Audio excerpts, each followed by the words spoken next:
हिकु आम मसाइलो जंहिंजे तरफ़ तवजो न हुजण जे करे अक्सर असांजा नौजवान उन गुनाह जा मुर्तकिब थींदा रहंदा। उहो कहिड़ो गुनाह आहे, हीअ वीडियो तव्हां आख़िर ताईं ॿुधंदो तव्हांखे उनजो जवाबु मिली वेंदो। यादि रखिजो, औरत खे 2 खून ईंदा आहिनि। पहिरियों हैज़ जंहिंखे माहवारी बि चयो वेंदो आहे, ॿियो निफ़ास, टियों इस्तिहाज़ा। हैज़ औरत खे यानी माहवारी बालिग थियण खां बाद में अचणु शुरू थी वेंदो आहे। औरत 9 साल में बालिग थींदी आहे। 9 साल जी उमिरि में औरत बालिग थी वेंदी आहे। उनखां बाद में उनखे हैज़ यानी माहवारी हलणु शुरू थी वेंदो आहे।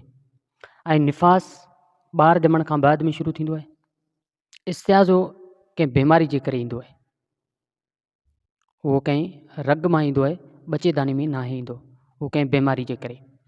हैज़ जी मुदत छा आहे, निफ़ास जी मुदत छा आहे? औरत खे यानी ईअं सम्झो त सरासर औरत खे 2 खून ईंदा आहिनि, हिकिड़ो हैज़ माहवारी, ॿियो निफ़ास। हैज़ जी मुदत यानी माहवारी जेको औरत खे हर महीने ईंदो आहे, उनजी मुदत घटि में घटि 3 ॾींहं, यानी जेकॾहिं 3 ॾींहं खां घटि हलियो त सम्झी वञिजो त उहो हैज़ कोन्हे बल्कि इस्तिहाज़ आहे। घटि में घटि हलियो त उहो 3 ॾींहं हलंदो, वधि में वधि 10 ॾींहं, यानी 10 ॾींहंनि खां मथे हलियो त पोइ 10 ॾींहं असां हैज़ जा संभालींदासीं, हैज़ में शुमारु कंदासीं। बाक़ी जेके मथे ॾींहं 2 ॾींहं या 3 ॾींहं त पोइ उहे असां इस्तिहाज़े में शुमारु कंदासीं। हैज़ जे दौरान नमाज़ माफ़ आहे, रोज़ा जॾहिं हैज़ खां माहवारी खां पाक थींदी त पोइ रोज़नि जी क़ज़ा कंदी। हैज़ में मुड़ुस खे हमबिस्तरी करणु हराम नाजाइज़ आहे।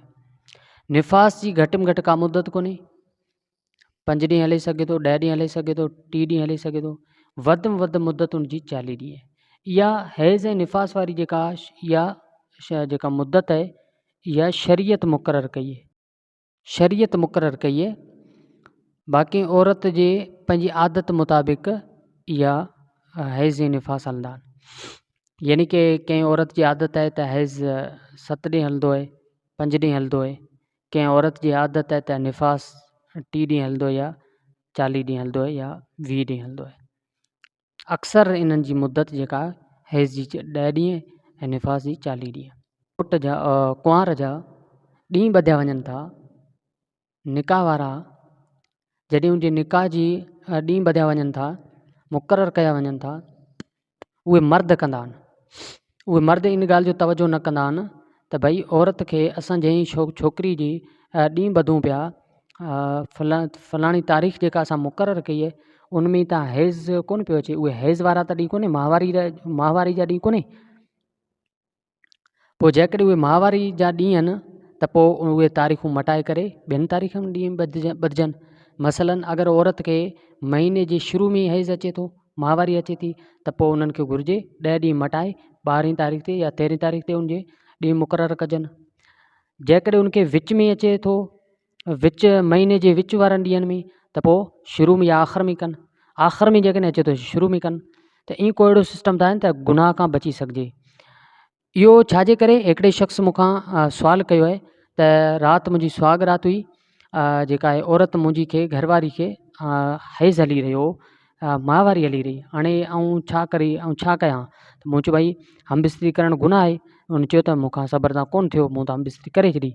यानी कि उहो गुनाह जो मुर्तकिब थी वियो। इहो गुनाह जो मुर्तकिब इनखे कंहिं करायो?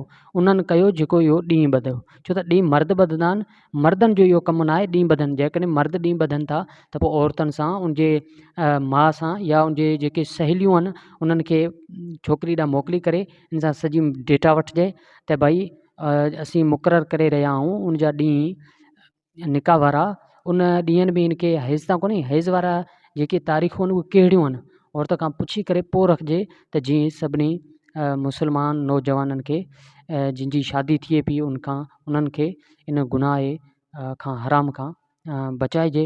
अल्लाह ताला अमल जी तौफ़ीक़।